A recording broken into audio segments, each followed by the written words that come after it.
Hey everyone, and welcome back to the channel. We've all heard of the Great Wall of China, right? It's one of those places that's on almost everyone's bucket list. But have you ever stopped to think about its name? Why is it called the Great Wall? Is it just because it's big? Or is there a deeper, more fascinating story hiding behind that simple word?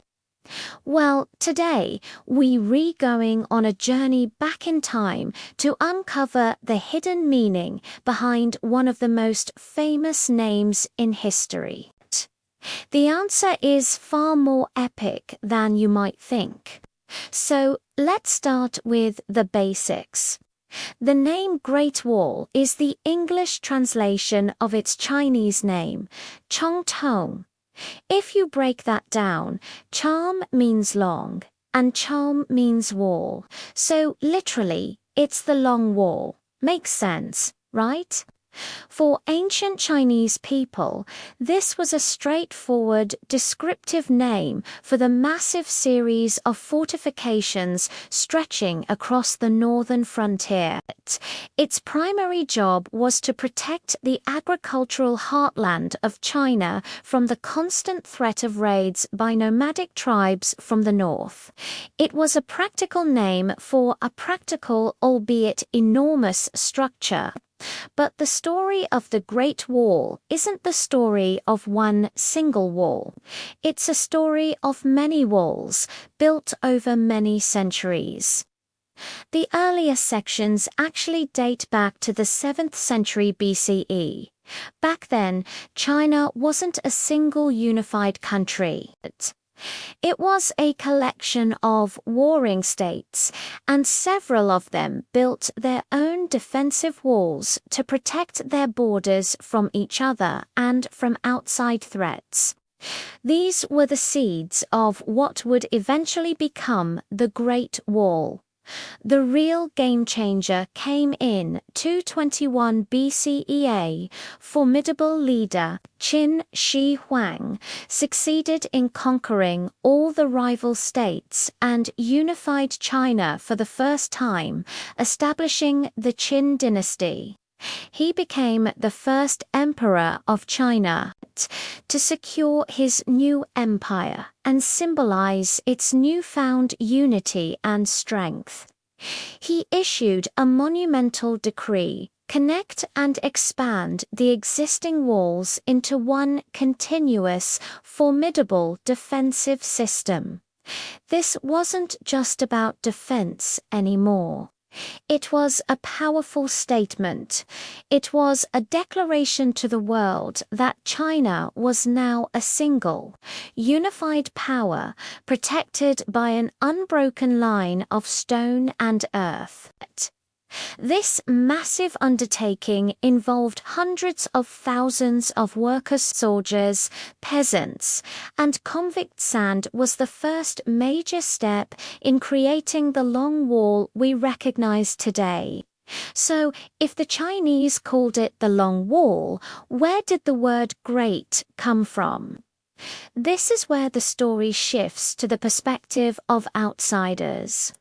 For centuries, the wall was known primarily within China and its neighboring regions, but as trade routes like the Silk Road opened up, tales of this unbelievable structure began to travel west. Imagine being a merchant or an explorer from Europe in, say, the 16th or 17th century.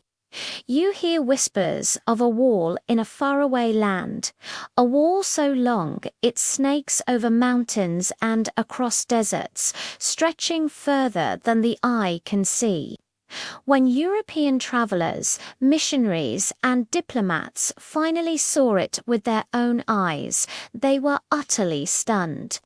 Their written accounts, filled with awe and disbelief, started circulating back in Europe. They described a structure of such immense scale and ambition that it defied belief. To them, Long Wall just didn't do it justice. It wasn't just long, it was magnificent. It was awe-inspiring. It was ... great.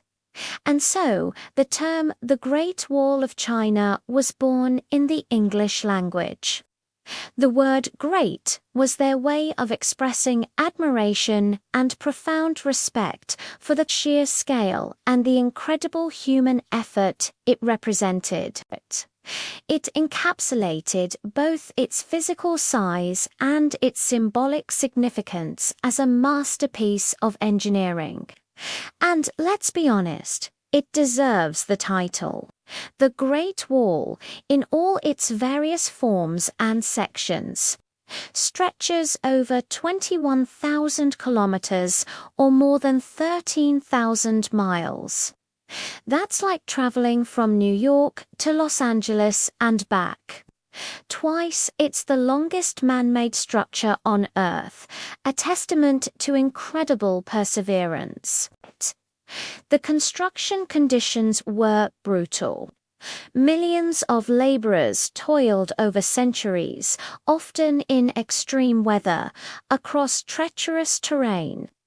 The wall traverses jagged mountain ridges, winds through vast deserts, and crosses plains and rivers. Building it required an almost superhuman level of determination. So, when we call it great, we're not just talking about its length. We're honoring the blood, sweat, and tears of the millions of people who built it piece by piece, generation after generation. But the wall was so much more than just a barrier. Think of it as the central nervous system of China's northern frontier. The watchtowers that dot its length weren't just lookout points. They were part of a sophisticated communication system. Guards could use smoke signals by day and fire by night to send messages rapidly along the line, warning of an approaching enemy. An army could be mobilized and dispatched to a threatened section in a fraction of the time it would otherwise take. The top of the wall also served as a transportation route, allowing troops and supplies to move quickly across difficult mountain terrain. It also functioned as a form of border control, regulating trade and migration along the bustling Silk Road. It was a customs office, a highway, and a communication network all rolled into one. It was a truly multifunctional marvel. By the 17th century, as European accounts spread, the Great Wall of China became the standard name in the West. It captured the imagination of the world.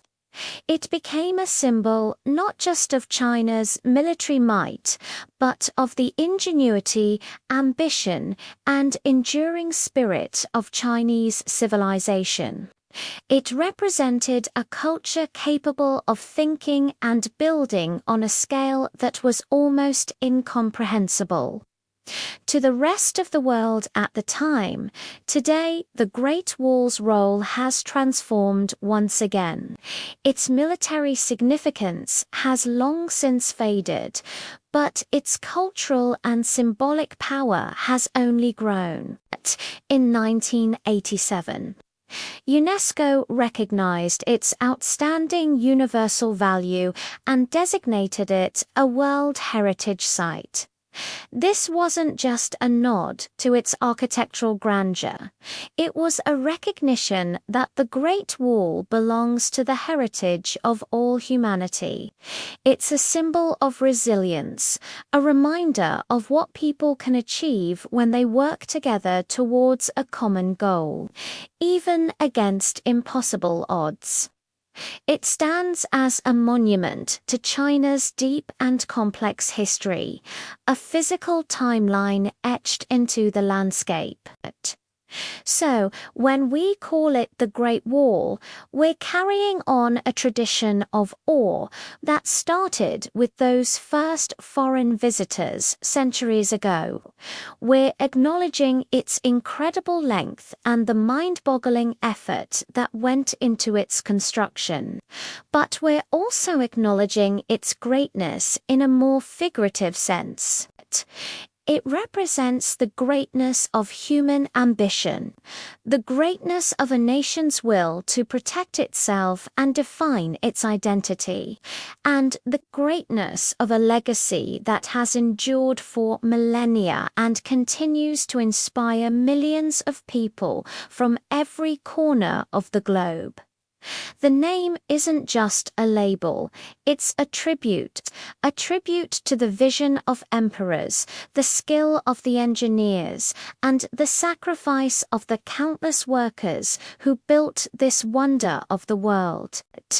It's a name that perfectly captures the monumental spirit of one of humanity's most incredible achievements.